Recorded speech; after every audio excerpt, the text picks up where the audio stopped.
Willie, a lot of moves in Washington and the Trump administration yesterday. Take us through them.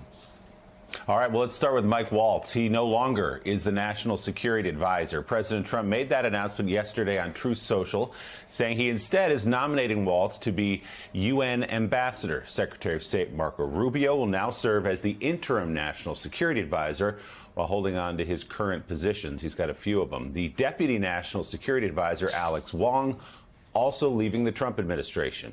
Waltz has been facing increased scrutiny since March when the editor-in-chief of The Atlantic, Jeffrey Goldberg, revealed he was added to a Signal group chat with administration officials in which they discussed Yemen attack plans.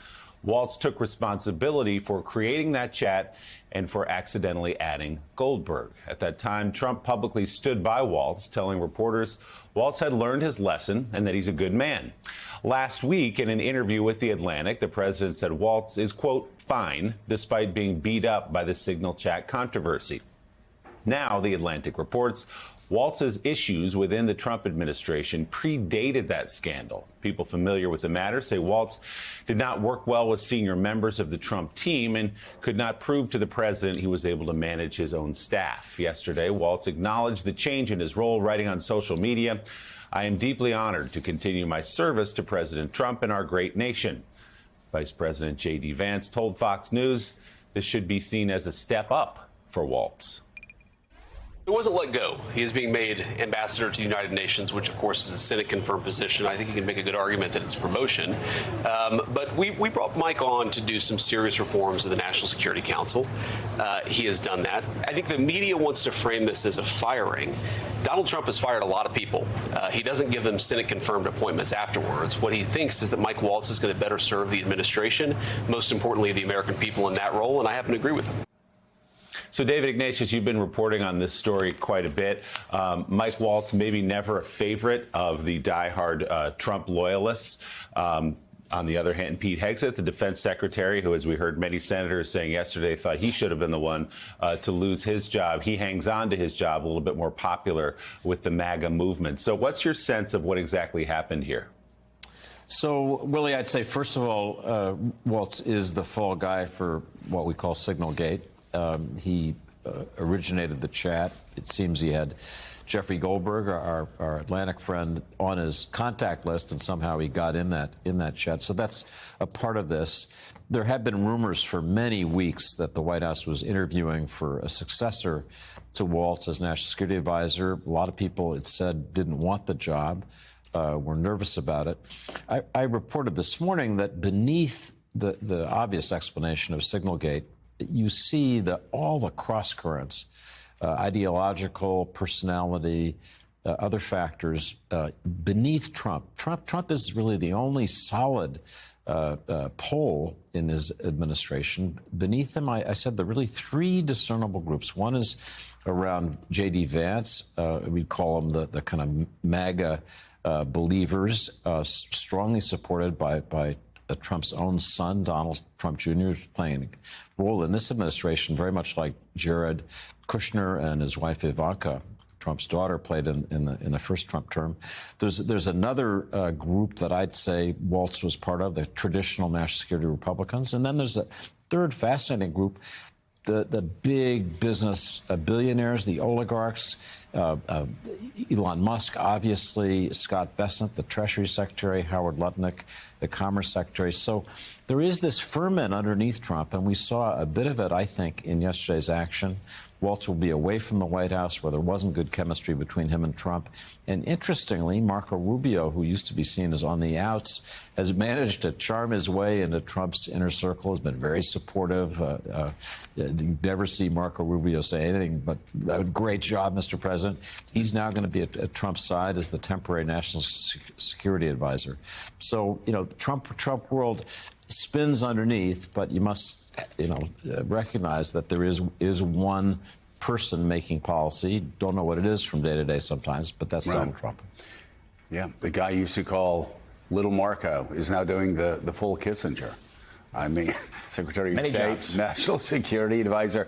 Let's talk. Everybody's on Signalgate, and I get that. But let's talk about ideologically what lies beneath, and that is, this is a guy who's still seen suspiciously as a neocon.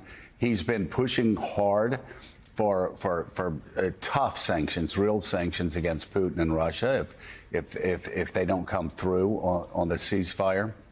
And even this past week, reports are that he was pushing really hard inside the administration for really tough measures taken against Russia if they don't step into the role. And that's just not what the president or the administration wants to do. Yeah, he just was never a good fit. There were voices like Mike Waltz's in Trump's first term. In the second term, he has little patience for dissenting points of view. He was right from the beginning. He was not seen as sufficiently loyal. He was not seen as MAGA enough. He was indeed too much of a traditional Republican or a neocon. Trump liked him because he thought he'd be a strong defender of his policies on television. He then felt like that wasn't working either. Waltz was not doing a good job on TV, which matters so much to this president. Let's not overlook the Laura Loomer moment here, where she came into the Oval Office a few weeks ago, got some of Waltz's staff fired, also planted more seeds of doubt with Trump about Waltz himself. Signalgate was sort of the final straw, but it wasn't the only thing that was going on here. And in fact, the administration was so dead set on not giving any, in their words, any scalps to the media that they didn't want to have any immediate firings. Trump himself said, I don't want anything to disrupt, as we report in that Atlantic story, for the first 100 days. Well, you know, that's one of the things that was surprising when I heard the news. So wait a second, this goes against his hope that there's not that turnover. And then we saw later in the afternoon, actually, he's moving him to what J.D. Vance said was actually promotion. I was just joking during the clip. I wonder if Jimmy Carter had tried to sell that to Dr. Brzezinski, how that would have gone. Yeah, you could, as the vice president said, you can make the argument that it's a promotion. It might not win that argument, perhaps. But we also should note the calendar here. Yeah. He didn't want any changes the first 100 days. Waltz out on day 101. Right. That was part of this for as well. So, Ann, let's talk about the bigger implications here for Waltz's move, because as some of our colleagues at The Atlantic noted, even in the initial hours, this was seen as some alarm with some allies, because Waltz was more of a conventional Republican, believer in NATO. Yet Trump himself in the last week or so has toyed with the idea of Russian sanctions, but certainly not to the degree that Waltz was pushing because there's lack of a ceasefire. So talk to us about how this will be perceived around the world as, again, what Trump 2.0 really means in terms of foreign policy. So it's even deeper and weirder than just NATO.